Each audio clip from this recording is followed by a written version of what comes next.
وأنا سلام دمان saaxiibada ku xiran channelkeena bidayada ayaan idinkaga mahadcelinaa sida wanaagsan aad ula socotaan muuqaalada bartaan soo dhigo soo dhawaada saaxiibayaal maanta waxaan rabaa inaan idin wadaago xog aan kaga hadli doono isku dhici weynaa 98 dhex maray labada filim ee kala ah Door Hazag Egg iyo sidoo kale filimka lagu magacaabo Saish labadan filim J.K. Sharif iyo Mitum Chakraborty ay hogaamiyaalkooda ahayn qaybaha dambe wararkii ugu dambeeyay arrimaha aflaamta ayaan idin kula wadaagi doonaa balse intaan u gudgelin muuqaalkayga waxaan ka codsanayaa channel ku soo birto muuqaalka dadka ee like noo saasi share gareey oo la wadaaga asxaabtaada soo dhawaada saaxiibayaal waata saaxiib hadii aan ku bilaabno sheekooyinkeena labada filim ee kala ah Door Hazag Egg ama 2001 waxa uu taqaanay sidoo kale filimka lagu magacaabo Saish waa laba kamid ah aflaamta xilliga Shaleemoonka aad kala xiisayn jiray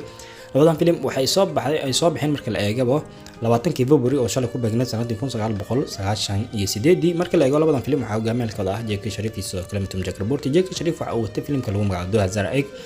marka la eego filimkan waxa ku weeliyay J.K. Sharif atrishooyinka kala ah Tabu iyo sidoo kale Dembalka Baadiya dhanka kale Jalaaga waxa ku weeliyay Jalaal lagu magacaabo Rajat Bedi ama Shamu Eka waxa taqaanaba filimkan marka aan eegna lacag lagu kharash gareeyay waa 3.25 karoor in ka badan 400 kun oo dollarka Mareykanka waxa uu keenay 2.54 karoor natiijo aan flop ayuu noqday marka la eego sidoo kale waxa isku dhaceen filimka lagu magacaabo Saish Mitum Chakraborty ay hogaamiye ka ahaa waxa ku weeliyay marka la eegana Jalaaga lagu magacaabo Fishak Bella iyo sidoo kale Buja Badra Kashmir Shah ayaa sidoo kale filimkan ku weeliyay marka la eego filimkan lacag lagu kharash gareeyay waxa lagu sheegaa 2 karoor waa in ka badan 200 kun oo dollarka Mareykanka waxa uu keenay 1.50 karoor natiijo aan filimkan waxa uu noqday filim flop ah labada filim way isku dhaceen natiijo aan labadooda waxay noqdeen laba filim oo guul dareysta laakiin Soomaalidu aad ay u xiisayn jireen Saish Soomaali qaar waxay ugu yeeri jireen Mitum qabuuraha dadiyuga yaqaan waa ay jiraan laga yaabay adigan inaad u taqaanaba dhanka kale hadii aan aflaamta tiyaatar saaran waxa jimcadii la soo dhaafay tiyaatarada la saaray filimka weyn ee Java kaasi oo kameel ay ku leeyihiin ninka lagu magacaabo Fiji Koshal Rashmika Mandana sidoo kale sheekana filimkan muddo isbuuc ayuu tiyaatarada saaran yahay waxa uu keenay in ka badan 200 karoor natiijo aan filimkani waa super hit laakiin maalmaha soo aadan waxa uu noqon karaa blockbuster aflaamta kale tiyaatarada saaran waxa qayb ka ah marka la eego saaxiibayaal aflaamta dhankaasi Koonfur Hindiya filimka lagu magacaabo Layla filimkan waxa uu noqday filim burburay ama guul dareystay aflaamta kale burburtay waxa lagu xusi karaa dhanka Bollywoodka filimka lagu magacaabo Love Yaba wiilka Amir Khan ayaa hogaamiye ka aflaamta kale ee guuleystay dhankaasi Koonfur Hindiya dan eegnana waxa qayb ka ah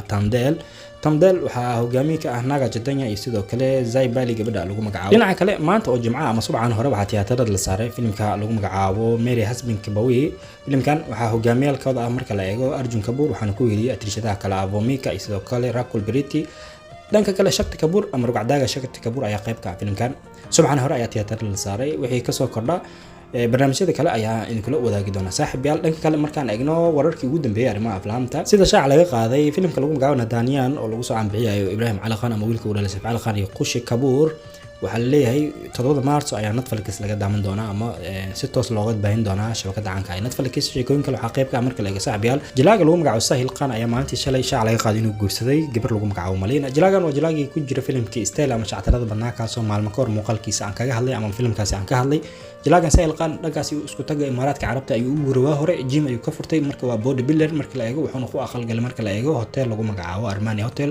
oo ku yaala basarta dheer ee Burj Khalifa dhankaasi Koonfur Hindiya hadaan eegnana Jalaaga lagu magacaabo Mohanlal waxa uu shaac ka qaaday filimkiisa Direction qaybtiisa saddexaad in la sameeyo doono kooxda filimkaas ayaa maalintii shalay sawir dhankaasi iyo Twitter-ka soo dhigay waa sawirka hadda idin muuqda saaxiibayaal waxayna shaac ka qaadeen in filimka Direction qaybtiisa saddexaad la guud gali doono filimkan qaybtiisa koowaad iyo labaadba waa ay guuleysteen xitaa version oo Bollywood ahaan waxa sameeyay Jalaaga lagu magacaabo Jidibgan ugu dambeyn shalo khamiis ahayd kuna beegnay 20 February waxa sanad guuleed dhalashadiisa 52 u dabaaldegay Jalaaga lagu magacaabo Briyanshu waa mid kamid ah jalaayaasha soo caan baxay horantii 2000 eeriyadeedii waxaan ku soo caan baxay filimka caanka ah Tombin aflaamka ay ka soo muuqdo kamid yahay filimka jaceelka ah Dilka Rashita Garof ama Arjun Rambol iyo wuxuu ku weeliyay atrishada lagu magacaabo Ashuriya haddaba intaas ayaan ku soo gabagabeeyay muuqaalkayga fadlan haddii aad channelka cusub tan ugu soo bir muuqaalka dadka heshay like inoo saar si share gareeyo la wadaaga asxaabtaada oo aan ku maasantahay waqtigaaga